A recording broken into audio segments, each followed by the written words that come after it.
Demikianlah Plato menggambarkan seseorang tiran yang tidak satupun dari perasaan hatinya yang tersembunyi.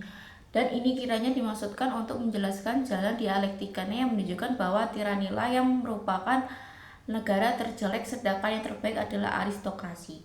Plato juga mengadakan penggolongan orang-orang yang ada di dalam negara itu atas 3 golongan. Hal ini berkaitan dengan pendapatnya mengenai asal-muasal negara, yaitu bahwa negara terjadi karena adanya kebutuhan dan keinginan manusia yang bermacam-macam yang tidak mungkin terpenuhi. Tanpa orang itu mengadakan kerjasama, dari sini lalu ditarik persamaannya antara sifat-sifat negara dengan sifat-sifat manusia yang menghasilkan 3 macam sifat, yaitu 1. Sifat kepandaian pikiran, 2. Sifat keberanian, dan sifat akan adanya kebutuhan yang beraneka ragam. 3 sifat inilah yang menghasilkan atau mengakibatkan timbulnya 3 golongan orang-orang di dalam negara khayalan Plato, yaitu 1. Golongan puasa. Ini adalah golongan yang memerintah, yang mana golongan ini hendaknya terdiri dari orang-orang yang pandai, alih-alih pikir, dan alih-alih filsafat. 2. Golongan tentara. Ini adalah golongan yang menjaga keselamatan negara, yang harus dididik khusus untuk menjalankannya, dan untuk ini pertama-tama dibutuhkan adanya keberanian siasat. Dan yang ketiga, golongan penguasa atau pekerja. Ini adalah golongan yang bertugas memenuhi kebutuhan-kebutuhan benda atau material daripada orang-orang yang hidup di dalam suatu negara. Dalam urutan di atas telah diketahui bahwa Plato adalah seseorang idealis, maka aliran filsafatnya disebut idealisme. Pula telah mengetahui ajaran Plato tentang bentuk-bentuk negara, yang disebutkan ada 5 macam bentuk negara dari ajaran Plato tersebut. Yang merupakan keanehan ialah bahwa ajaran Plato itu dapat dengan mudah jika dipraktikkan dalam negara yang oleh Plato dianggap paling buruk, yaitu bentuk tirani. Tetapi di dalam ajaran-ajarannya lebih lanjut, Plato agaknya mengadakan perubahan pikiran, karena ia tidak hanya memperhatikan apa saja yang dicita-citakan, tetapi di sisi lain ia juga mengutamakan dunia panca indera, kenyataan, dan mulai mempersoalkan keadaan senyata menurut syarat-syarat tertentu. Di dalam bukunya bernama Politikos, Ahli Negara, Plato menyelidiki masalah-masalah sosial pemerintahan. Di sini ia membedakan seorang penguasa yang dicita-citakan dari seorang ahli negara. Seorang ahli negara yang baik, yang sejati, harus berpendirian sesuai dengan politika, dan harus selalu berusaha menuju kesejahteraan. Seandainya ia mengetahui segala sesuatu, maka undang-undang negara serta adat kebiasaan itu sudah tidak diperlukan lagi. Sama halnya dengan di negara yang sejati, tetapi oleh karena ia tidak demikian, maka undang-undang negara dan adat kebiasaan itu sangat penting perannya, karena ini dianggap sebagai suatu pernyataan dari kemauannya dan dari pengalaman bersifat praktis. Pendapat Plato yang demikian ini kemudian menimbulkan pembagian baru daripada bentuk-bentuk pemerintahan, dan dalam pembagian ini mempergunakan kriteria ukuran atau dasar 2 hal. 1. Jumlah orang yang memegang pemerintahan. 2. Relasi atau hubungan antara penguasaan dengan perundang-undangan. Dalam arti ini, negara itu ada undang-undang ataukah tidak. Jika di suatu negara terdapat undang-undang untuk pemerintahan, maka monarki adalah bentuk yang paling baik. Di sini pemerintahnya hanya dipegang oleh 1 orang saja, tetapi diatur dengan undang-undang, kemudian bentuk aristokrasi, dan akhirnya bentuk demokrasi. Sedangkan jika dalam negara itu tidak ada undang-undang, maka bentuk yang paling baik adalah demokrasi. Setelah itu oligarki, dan akhirnya tirani. Yang terakhir ini adalah bentuk yang terburuk, karena tirani merupakan pemerintahan sewenang-wenang yang murni, sedang demokrasi terikat oleh peraturan perundang-undangan itu. Menurut Plato adalah lemah dan tidak dapat dilaksanakan dengan baik karena tidak mempunyai kekuasaan untuk mempertahankan undang-undang. Dalam bukunya Nomoi Undang-Undang tampak dengan jelas bahwa ajaran Plato tentang negara dan hukum berbelok arah dari dunia cita-cita ke dunia kenyataan, dari idealisme ke realisme. Meskipun realismenya tidak mampu mendorong semuanya ke idealisme, dalam waktu hidupnya ajaran Plato itu hanya dianggap sebagai permainan pikiran saja dari kaum penganggur. Tetapi dalam zaman-zaman kemudian, terutama setelah Plato meninggal dunia, ajaran-ajarannya itu mempunyai nilai dan arti yang maha besar. Tampaknya nanti pada abad-abad pertengahan, ajaran-ajaran dapat mengangkat manusia ke tingkat yang lebih tinggi, penghidupan yang lebih tinggi. Selain itu, memang banyak persamaan antara gaya dicita-citakan Plato dengan negara dari gereja Katolik dan dalam abad-abad pertengahan. 3. Aristoteles 384. Aristoteles adalah murid terbesar daripada Plato. Ia hidup antara tahun 322 SMI, adalah putra dari Nikomatus, seorang tabib pribadi di istana raja di Makedonia. Pada saat ia berusia 17 tahun, ia pergi ke Athena dan menjadi murid Plato. Pernah ia pada tahun 342 SM diberi tugas yang berat tetapi mulia oleh Raja Filipus untuk mendidik putranya Iskandar Zulkarnain Alexander yang Agung. Yang di kemudian hari beliau ini menciptakan imperium kerajaan dunia. Meskipun Aristoteles adalah murid terbesar daripada Plato, namun di dalam banyak hal terdapat perbedaan yang sangat besar. Perbedaan ini timbul karena pengaruh keadaan pada waktu hidupnya, terutama pada waktu kedua sarjana itu menulis ajaran-ajarannya.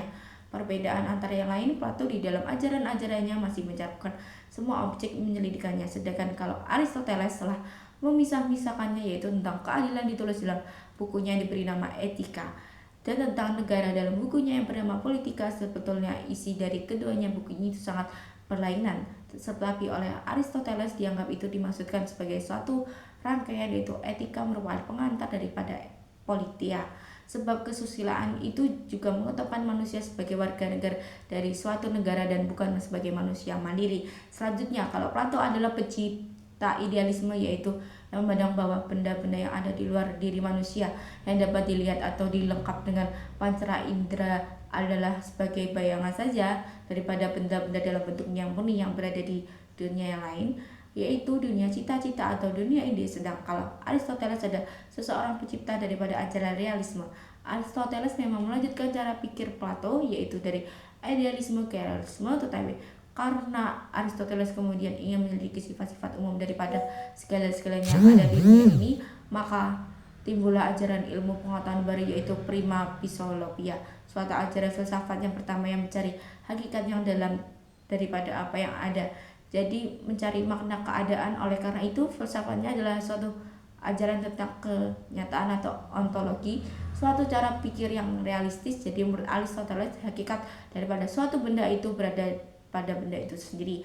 Hakikat atau bentuk dari sesuatu benda itu berada pada zat, sehingga orang harus mencari kesatuan objektif dalam bentuk, yaitu benda-benda semata suatu substansi. Jenisnya adalah suatu hal yang berada di tempat kedua. Meskipun demikian, barang yang umum itu tidak berdiri sendiri, tetapi yang berada pada benda yang khusus itu. Yang umum itu adalah menurut nilai dan tingkatannya yang pertama, dan benda yang sebenarnya untuk diketahui dengan adanya perbedaan ajaran filsafatnya. Demikian, maka berakibat perbedaan yang tegas antara ajaran Plato dan ajaran Aristoteles tentang negara dan hukum. Aristoteles tidak membedakan antara dunia cita-cita dengan dunia gejala-gejala, tetapi pikirannya tertuju langsung pada kenyataan sebenarnya daripada dunia pancara indera. Dengan demikian, kiranya akan tercapai hal-hal yang bersifat umum daripada barang-barang yang khususnya yang tak terhitung banyaknya itu. Seperti juga Plato, Aristoteles pun beranggapan bahwa negara itu dimasukkan untuk kepentingan warga negaranya agar mereka dapat hidup baik dan bahagia. Jadi menurut Aristoteles, negara itu merupakan suatu kesatuan yang bertujuan untuk mencapai kebaikan yang tertinggi, yaitu kesempurnaan diri manusia sebagai anggota daripada negara. Dengan demikian, Aristoteles telah menjadi seseorang yang realistis, sedangkan kalau Plato adalah seseorang idealis. Hal demikian ini akan dapat kita pahami bila kita melihat dan memperhatikan keadaan, yaitu bahwa Plato menciptakan filsafatnya itu dalam keadaan alam demokrasi, di mana orang selalu mencari jalan untuk mencapai keadilan, sedangkan kalau Aristoteles menciptakan filosofinya itu dalam keadaan alam kerajaan dunia, di mana rakyat yang dulunya mereka itu dikuasai oleh seseorang penguasa yang asing yang memerintah dengan kekuasaan tak terbatas. Jadi dengan demikianlah seolah-olah unsur etis yang harus merupakan asal untuk pemikiran yang universalitis tentang negara dan hukum itu dijadikan bagian dari ilmu negara. Maka hal itu harus pula dijadikan ukuran bagi perbuatan-perbuatan juga bagi pemerintah penguasa. Hal ini kiranya tidak mungkin karena akan dilarang oleh penguasa dari kerajaan yang absolut itu. Terlebih lagi jika kekuasaannya ada itu merupakan kekuasaan asing. Maka dari situ sistematik buku Aristoteles sangat berlainan dengan sistematik buku Plato. Dalam bukunya Politica, Aristoteles mengatakan bahwa negara itu merupakan suatu kelompok yang mempunyai tujuan tertentu. Cara berpikir yang bersifat analisis dalam bukunya Etika dilanjut dalam bukunya Politica untuk dapat menjelaskan asal mula dan berkembangnya negara. Menurut Aristoteles, negara terjadi karena penggabungan keluarga-keluarga menjadi suatu kelompok yang lebih besar. Kelompok itu bergabung lagi hingga menjadi desa, dan desa ini berubah lagi, begitu seterusnya. Berdasarkan keturunan. Dengan demikian, menurut Aristoteles, adanya negara itu sudah menurut atau berdasarkan kodrat manusia. Sebagai anggota keluarga, menurut kodratnya tidak dapat dikecualikan dari negara, sebab manusia itu adalah sesuatu makhluk sosial atau zon politik. Maka dari itu tidak dapat dipisahkan dari masyarakat atau negara. Pada dasarnya manusia itu sendiri merupakan binatang atau dewa yang menjadi baik karena pergaulannya di dalam masyarakat atau di dalam negara. Karena dasar negara adalah keadilan, kemudian darinya timbul kebutuhan yang bersifat kebendaan untuk dapat mencapai kebahagiaan. Bahwasanya Aristoteles memandang kesusilaan itu sebagai bagian dari kehidupan negara adalah karena ia beranggapan bahwa negara itu hanya dapat mencapai kebaikan yang sempurna di dalam, dan karena persekutuan negara yang dimaksud di sini adalah hanya kebahagiaan keduniawian saja. Kebahagiaan akhirat tidak disinggung-singgungnya, sedangkan kebahagiaan seseorang sangat tergantung pada kebahagiaan negara. Jadi manusia hanya dapat berbahagia apabila ia berada di dalam negara dan hidup bernegara, karena manusia itu selalu membutuhkan bantuan manusia lain untuk memenuhi kebutuhannya. Dengan demikian, maka dalam perimbangan antara manusia dengan negara, negaralah yang primer, negara yang diutamakan, sebab jika kepentingan negara terpelihara dan terpenuhi dengan baik, dengan sendirinya kepentingan manusia sebagai warga negara akan demikian pula keadaannya. Paham yang mengutamakan kepentingan negara atau masyarakat disebut kolektivisme. Jadi pendapat Aristoteles mengenai suruhan dan hakikat negara atau masyarakat adalah bahwa negara itu merupakan suatu kesatuan, suatu organisme, yaitu suatu keutuhan yang mempunyai dasar-dasar kehidupan itu sendiri. Dengan demikian negara itu selalu mengalami timbulnya, berkembang, pasang surut, dan kadang mati, sama halnya dengan keadaan manusia. Binatang atau tumbuh-tumbuhan, manusia atau individu hanyalah merupakan bagian saja dari organisme. Jadi dan yang tidak mempunyai dasar hidup sendiri serta tidak dapat terlepas dari kesatuan. Jadi yaitu negara. Oleh karena yang merupakan keutuhan itu adalah negara, sedangkan manusia itu hanya merupakan bagian saja yang tak dapat dilepaskan, maka yang mempunyai kedudukan utama adalah negara. Negara menguasai seluruh segi kehidupan, segala hal diatur oleh negara. Dengan demikian kekuasaan negara adalah mutlak dan nasib warga negara itu tergantung dari nasib negaranya. Bila negaranya makmur, maka warga negaranya juga akan makmur. Siapakah sekarang yang harus memegang kekuasaan negara itu? Jawaban atas pertanyaan ini dicari dengan menentukan siapakah sebenarnya yang dimaksud dari negara itu. Tetapi ingat bahwa yang dimaksud dengan negara di sini adalah negara model. Maka dalam hal ini kaum buruh bukanlah warga negara dari negara model. Demikian pula anak-anak, bahkan wanita, apalagi budak berlian, semua itu bukan warga negara daripada model negara. Alasan yang dianggap sebagai warga negara hanyalah mereka yang tidak bekerja untuk diri sendiri, dan karena itu adalah orang-orang yang merdeka. Apakah yang dimaksud dengan mode negara itu? Ini adalah negara yang bertujuan untuk menyelenggarakan kepentingan umum. Maka dari itu harus dibedakan dengan negara-negara yang lain. Dapat membedakan ini setelah mengetahui kemungkinan-kemungkinan daripada bentuk negara. Maka dengan demikian sambillah pada penjelasan mengenai bentuk-bentuk negara, mengenai jenis-jenis bentuk negara, Aristoteles membedakan dalam 3 jenis bentuk, yang kemudian tiap-tiap jenis dibedakan lagi menjadi 2 mengenai yang dipergunakan sebagai kriteria dalam menguraikan bentuk-bentuk negara ini. Ada 2 hal, yaitu 1. Jumlah orang yang memegang pemerintahan, maksudnya pemerintahan itu hanya dipegang oleh 1 orang saja ataukah oleh beberapa orang jadi golongan kecil saja, ataukah oleh pada prinsipnya seluruh rakyat jadi oleh golongan terbesar. 2. Sifat atau tujuan pemerintahannya, maksudnya pemerintah itu ditujukan untuk kepentingan umum, ini yang bersifat baik, ataukah pemerintahan itu hanya ditujukan untuk kepentingan para penguasa saja, ini yang jelek. Berdasarkan 2 kriteria tersebut di atas, menurut Aristoteles diperoleh bentuk-bentuk negara. 1. Negara di mana pemerintahnya hanya dipegang oleh 1 orang saja, jadi kekuasaan itu hanya dipegang pada 1 tangan. Ini bedakan lagi berdasarkan sifatnya, yaitu 1. Negara di mana pemerintahnya dipegang oleh 1 orang saja dan pemerintah itu ditujukan untuk kepentingan umum. Jadi ini yang bersifat baik, negara yang disebut monarki. 2. Negara ini di mana pemerintahnya hanya dipegang oleh 1 orang saja, tetapi pemerintahnya hanya ditujukan untuk kepentingan penguasa itu sendiri. Jadi ini yang bersifat jelek, negara ini disebut tirani. Dua, negara di mana pemerintahan dipegang oleh beberapa orang jadi oleh segolongan kecil saja. Di sini sebenarnya kekuasaan negara itu dipusatkan tetapi tidak pada tangan satu orang, melainkan pada satu organ atau badan yang terdiri dari beberapa orang. Ini dibedakan lagi berdasarkan sifatnya, yaitu satu, negara di mana pemerintahnya dipegang oleh beberapa orang dan sifatnya baik karena pemerintahnya tidak ditujukan untuk kepentingan umum, negara disebut aristokrasi. Dua, negara di mana pemerintah dipegang oleh beberapa orang tetapi sifatnya buruk karena pemerintahannya hanya ditujukan untuk kepentingan mereka.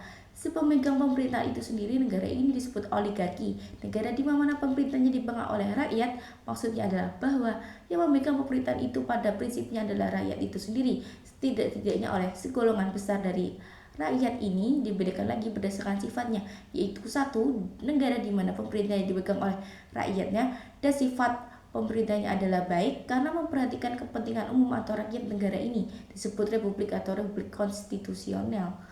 Dua, negara di mana pemerintahnya dipegang oleh rakyat tetapi sifat pemerintahan jelek karena pemerintahnya hanya ditujukan untuk kepentingan si pemegang kekuasaan itu saja. Meskipun dalam negara ini dikatakan bahwa pemerintah itu dipegang oleh rakyat, tetapi dalam praktiknya pemerintahan itu hanya dipegang oleh orang yang tertentu saja. Negara ini disebut demokrasi. Bentuk-bentuk itu menurut Aristoteles semuanya mungkin karena masing-masing dapat mencapai keadilan sekadarnya. Tetapi soal sekarang, apakah keadilan itu? Sebab kadang-kadang orang mengira bahwa ia berlaku adil karena ia telah berikhtiar berlaku adil, dan bagaimana kalau orang harus menerapkan keadilan? Kenapa bukan seseorang yang berdalal itu bisa menjadi seseorang tiran? Dan kalau toh di negara itu ada undang-undangnya, bukankah undang-undang itu hanya berasal dari golongan tiran atau golongan oligarki atau golongan demokrat? Jadi di dalam kekuasaan negara itu harus berada, menurut Aristoteles, kekuasaan negara itu harus berada pada tangan golongan warga negara atau rakyat yang berkumpul berkat satu kesatuan dan yang semuanya mempunyai ketidaksan dan kelimpahannya cukup, di mana kelebihan dan kekurangan saling berimbang. Keadilan yaitu terlaksananya kepentingan umum. Kemudian soal kedaulatan pemerintahan itu bisa dilaksanakan oleh seseorang atau oleh golongan berdasarkan undang-undang. Undang-undangnya biasanya samar-samar karena bersifat umum dan biasanya menghendaki putusan atau pengesahan dari seseorang, tetapi bukan karena bahwa orang itu dapat dipengaruhi oleh hawa nafsunya atau kepentingan sendiri. Maka undang-undang yang berakar pada tata susila adalah lebih kuat dan lebih stabil daripada undang-undang yang tertulis, karena undang-undang yang pertama adalah selalu menuju ke penghidupan yang sempurna. Penghidupan yang sempurna adalah penghidupan yang menuju kepada kebajikan. Orang tak dapat merasa berbahagia apabila ia tidak dapat berbuat atau berlaku baik.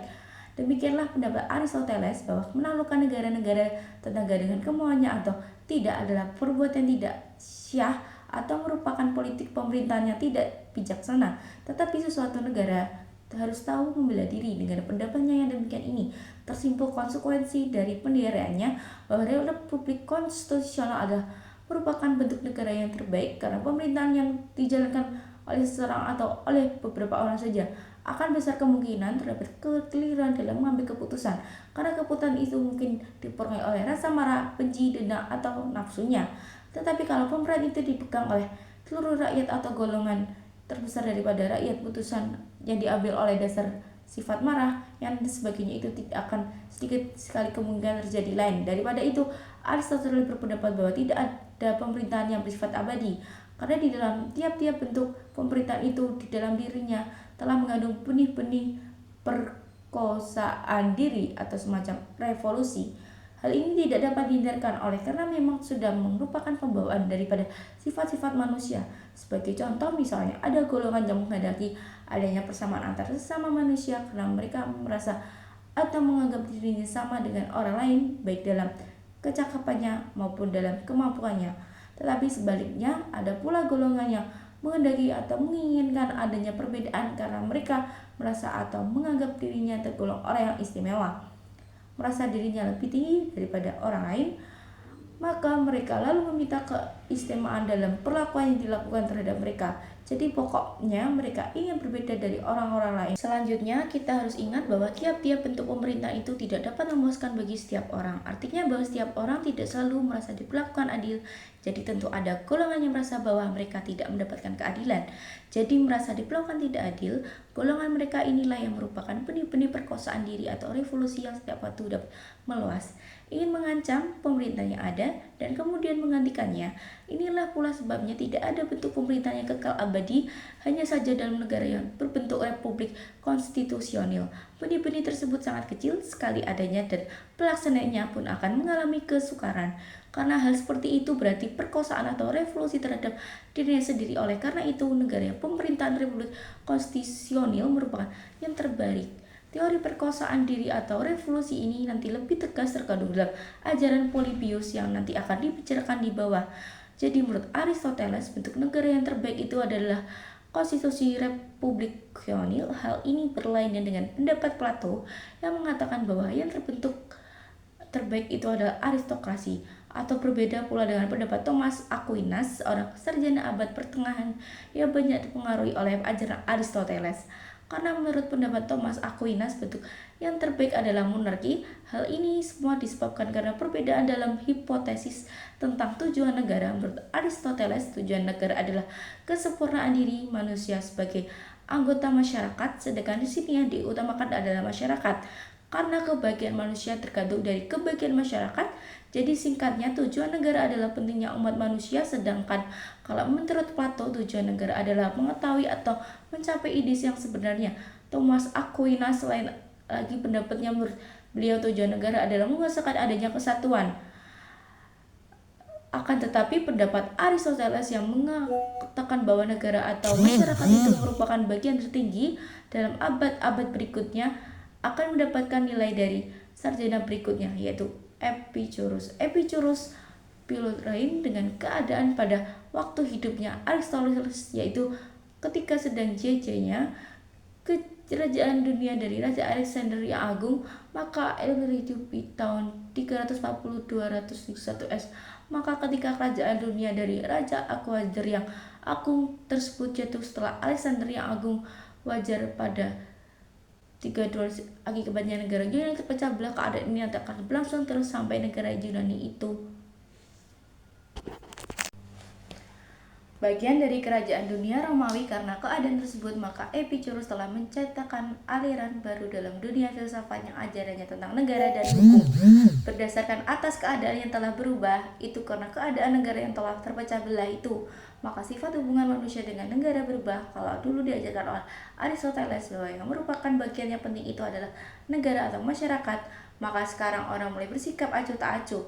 Manusia sebagai individu dan negara mulai terasing satu sama lain, dan tidak ada kemungkinan lagi untuk membantu orang menjadi warga negara yang baik dan negara. Dalam demikian, inilah Epicurus kemudian turun-temurun mendesak universalisme yang Aristoteles yang dulu sebagai kebangsaan Yunani dimaksudkan sebagai dasar bagi cara berpikir mereka. Jadi Epicurus adalah pencipta daripada ajaran individualisme yang menganggap bahwa elemen atau bagian yang bukankah penting negara atau masyarakat seperti universalismenya Aristoteles, tetapi elemen atau bagian yang terpenting adalah individu itu tersendiri sebagai anggota masyarakat. Bahkan adanya negara itu adalah untuk memenuhi kepentingan individu-individu itu sendiri. Oleh karena masyarakat tersendiri dari individu-individu sebagai atom dan individu-individu inilah sebagai bagian terpenting, maka ajaran Epicurus tentang susunan masyarakat atau negara disebut ajaran atomisme. Ini adalah lawan dari organisasi Aristoteles. Dalam ajaran Epicurus ini telah terkandung benih-benih pertama dari ajaran perjanjian masyarakat yang kemudian akan muncul terbukti bahwa dalam ajaran Epicurus itu orang dianggap sebagai atom, sebagai elemen pokok yang terkecil yang mempunyai kepribadian sendiri. Maka dalam negara kepentingan individu itulah yang harus diutamakan sebagai dasar dari kepentingan negara. Karena bila itu bahagia, maka demikian pula negara. Tetapi dalam masyarakat itu sering timbul kekacauan dan kekerasan yang dapat mengancam ketentraman dan kebahagiaan individu. Maka untuk mencegah sampai timbulnya kekerasan-kekerasan dan tidak keadilan, negara lalu mengeluarkan undang-undang. Tetapi undang-undang ini belum dapat berlaku jika belum mendapat persetujuan dari individu. Jadi untuk menerapkan sesuatu yang undang-undang suara dari individu untuk menyetujui sangatlah menentukan. Disitulah letak benih-benih daripada perjanjian masyarakat. Benih perjanjian masyarakat yang telah ditetapkan oleh Epicurus ini nanti dasar-dasarnya akan diberikan oleh Marsilius, seorang sarjana dari abad pertengahan dan yang kemudian dikembangkan oleh sarjana-sarjana hukum alam pada abad ke-17 dan abad ke-18.